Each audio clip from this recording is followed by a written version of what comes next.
Quem diria, hein, gente, que nós iríamos viver para ver na Rede Globo eles exaltarem o vídeo de Nicolas Ferreira? Vocês acreditam que isso aconteceu com uma jornalista da Globo? Foi isso mesmo. Vocês vão ver agora uma jornalista da Globo falando de Nicolas Ferreira e que realmente ele estava correto. Porque, segundo ela, olhem isso. Inclusive, Nicolas Ferreira escreveu. Então quer dizer que eu tenho razão na Globo?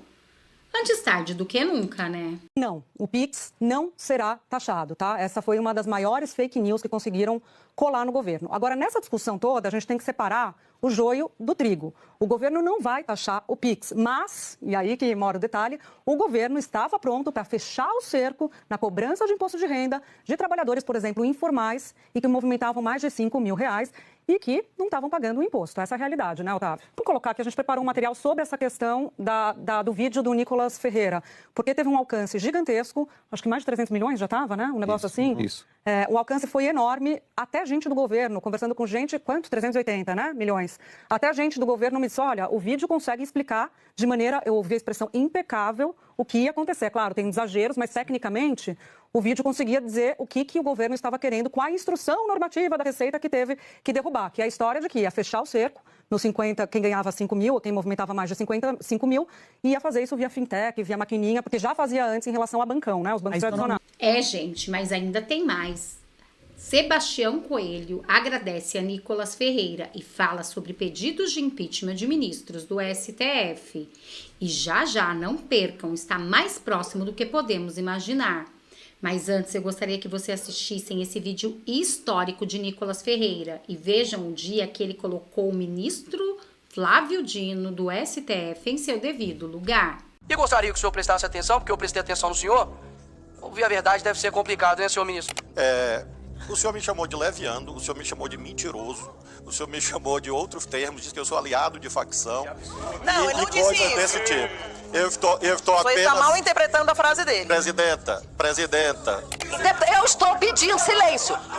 Vossa Excelência, pode ficar quieto. Vossa Excelência, pode ficar quieto. Agora, nós já temos a solução. É só colocar o Flávio Dino agora em toda a incursão da Polícia Militar.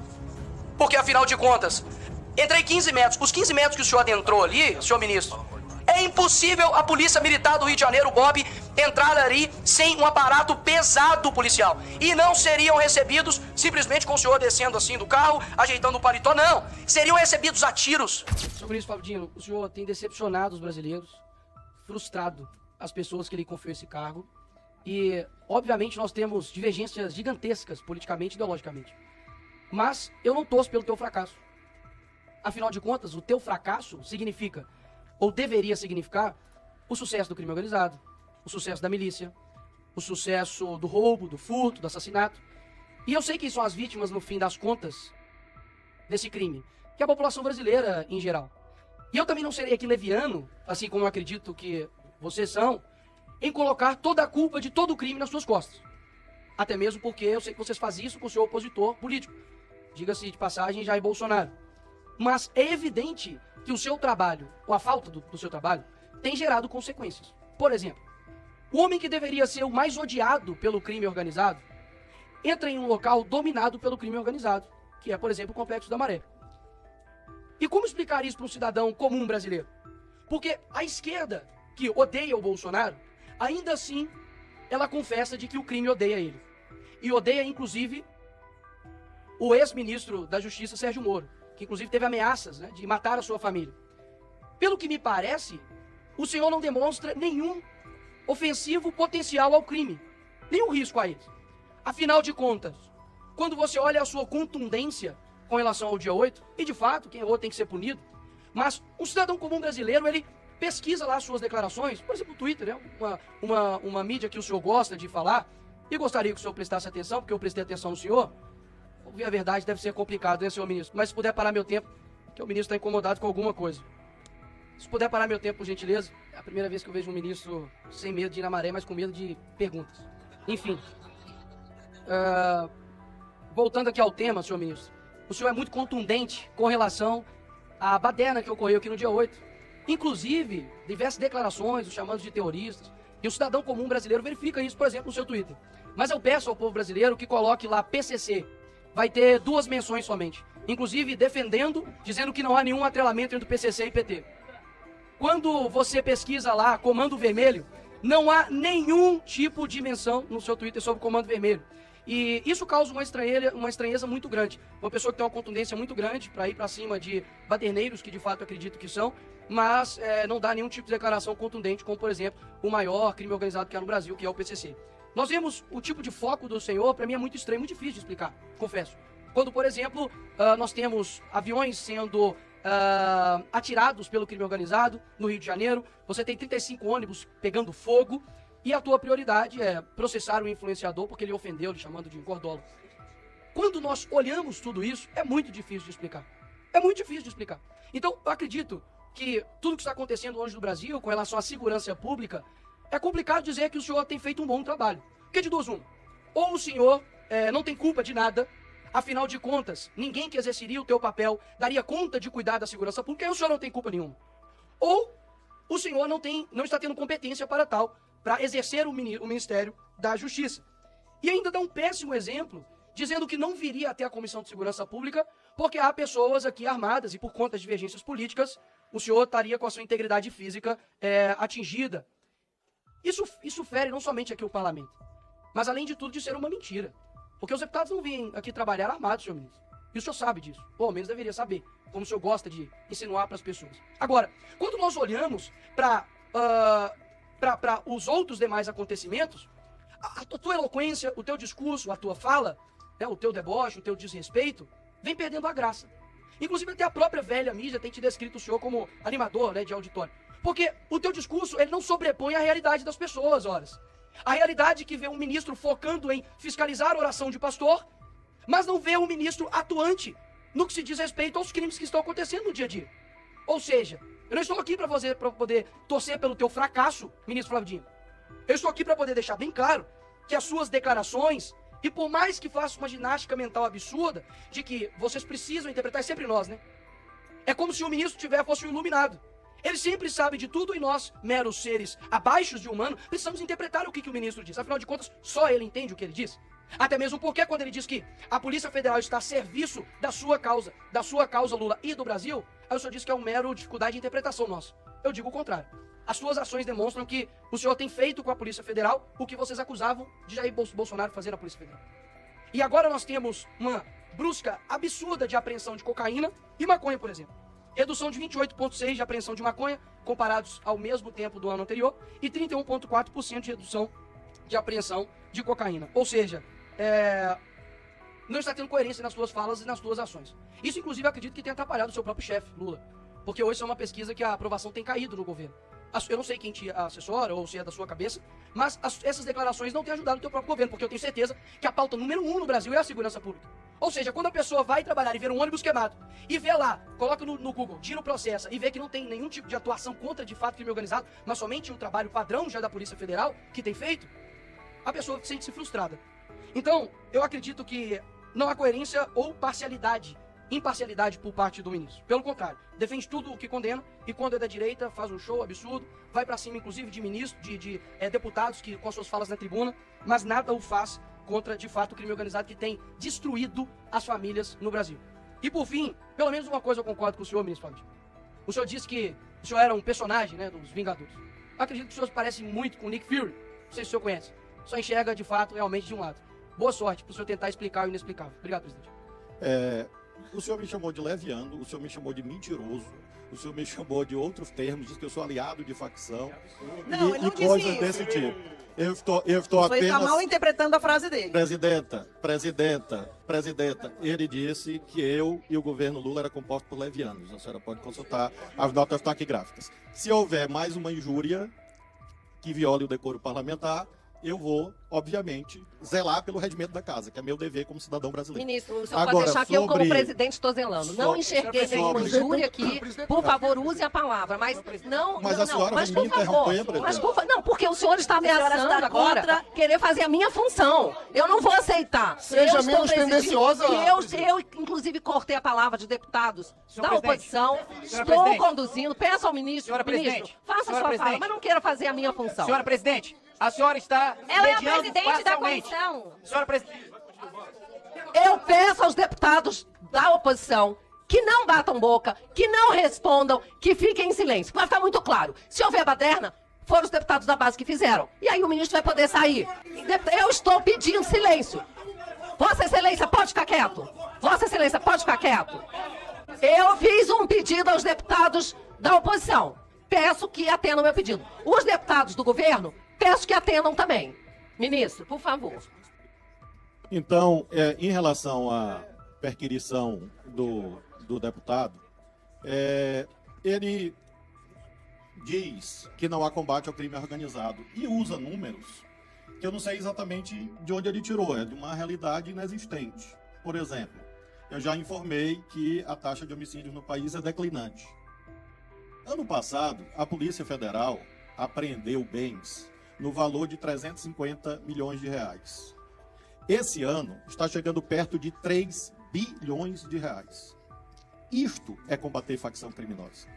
Isto é combater a organização criminosa. A apreensão de armas ilegais neste ano é quase o dobro da apreensão no ano passado. Isto é combater a organização criminosa. Por que eu não faço alusão a esta ou aquela facção? Porque eu não sou propagandista de facção. Eu não sou marqueteiro de facção. Eu sou o ministro da Justiça que coordena a política efetiva, real e diária de combate à facção. Se alguém fica repetindo o dia todo o nome de uma facção, e isto é científico, a única coisa que se faz é fortalecê-la. Todos os dias, eu me refiro, todos os dias, a organizações criminosas, facções criminosas, que constituem o centro da nossa política. Tanto é que nós estruturamos neste ano, em todos os estados federados, as Forças Integradas de Combate ao Crime Organizado. Se chama FICO. Tanto é que nós constituímos as GISES, Grupo de Investigação de Casos Sensíveis. Quais são esses casos? Os casos que envolvem a organização criminosa. No estado do parlamentar, foi identificada uma fábrica clandestina de fuzis, de pistolas. Quem fez isso? A Polícia Federal. Sob, obviamente, à luz do artigo 87 da Constituição, direção administrativa de quem? Do Ministério da Justiça. Por que houve a localização dessa fábrica clandestina de fuzis e armas? Porque a Polícia Federal encontrou armas, vejam, 47 fuzis, na Barra da Tijuca, numa mansão. Eu não sei por que há esse preconceito violento, abjeto, contra os moradores de um bairro do Rio de Janeiro. Por que há essa ideia de que fuzis são encontrados numa mansão na Barra da Tijuca e ninguém diz que a Barra da Tijuca é bairro de faccionado?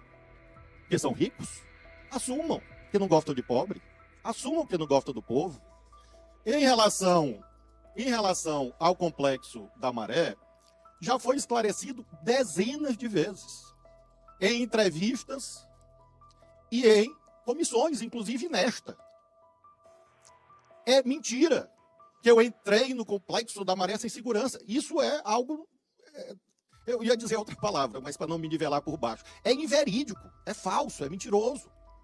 Havia dezenas de policiais presentes, da Polícia Federal, da PM do Rio de Janeiro, todas as forças que foram avisadas.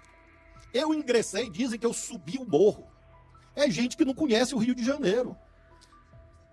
Eu ingressei. Obrigada, não, mas ministro. se eu não puder explicar as coisas, não, ministro, mas você, mas é porque não eu ingressei. Ministro, eu ingressei. Ministro, vamos respeitar o tempo que os deputados têm que respeitar. 15 metros. Ministro, por gentileza. Deputada, deixa eu concluir a frase. Para concluir. Uma frase, deputado. Eu ingressei. Uma frase. Eu ingressei 15 metros. 15 metros.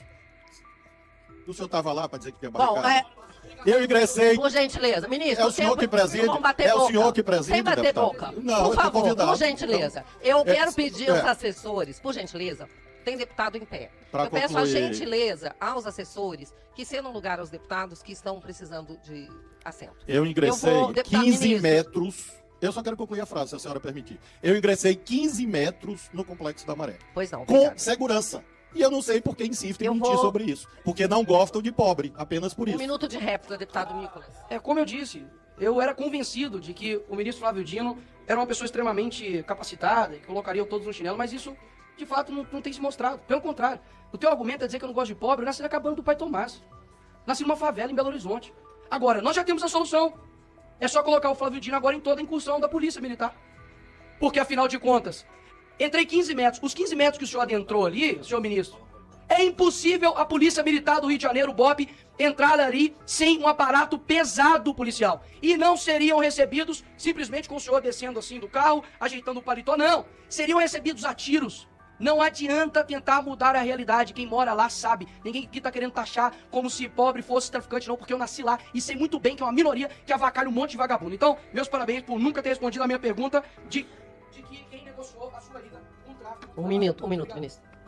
Obviamente, deputado, o senhor que não é o do Rio de Janeiro, não conhece o Rio de Janeiro.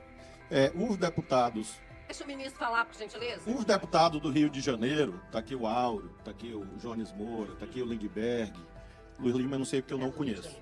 Então, para concluir, no tempo que a senhora interrompeu, o que eu estou afirmando é que, com as polícias fazendo segurança, eu fui e irei em qualquer bairro do Brasil. Obrigada, com a ministro. graça de Deus. Pois não. Porque eu não tenho dúvida, ministro, que o senhor daqui a pouco vai levantar daqui e vai embora. A questão não é segurança pública, a questão é que o senhor não gosta de ouvir a verdade. Então eu quero dizer, senhora presidente, que o que o deputado Nicolas está colocando em relação à entrada do ministro lá na Maré, que certamente foi um convite muito bem feito para que ele pudesse falar, porque ninguém entra.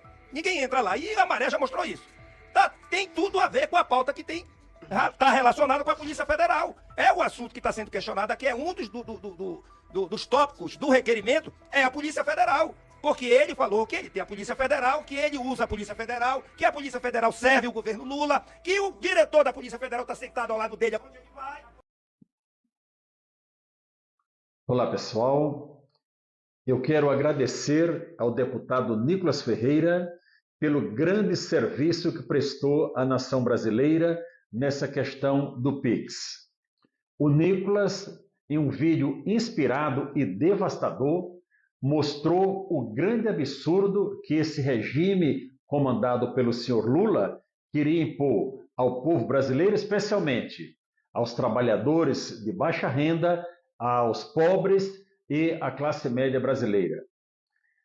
Esse recuo do governo, desse regime, demonstra que se nós colocarmos a nossa revolta para fora, como eu venho pregando há tempo, nós podemos fazer grandes transformações.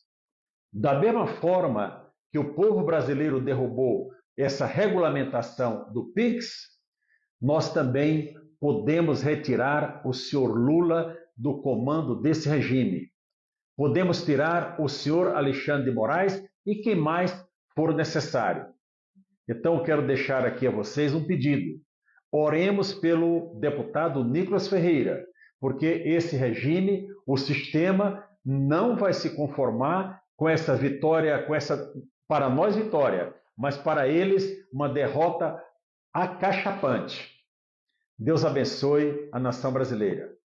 E aí, gente, o que vocês acharam desse dia histórico que o Nicolas Ferreira colocou o ministro do STF, Flávio Dino, em seu devido lugar? Valeu a pena relembrar, né?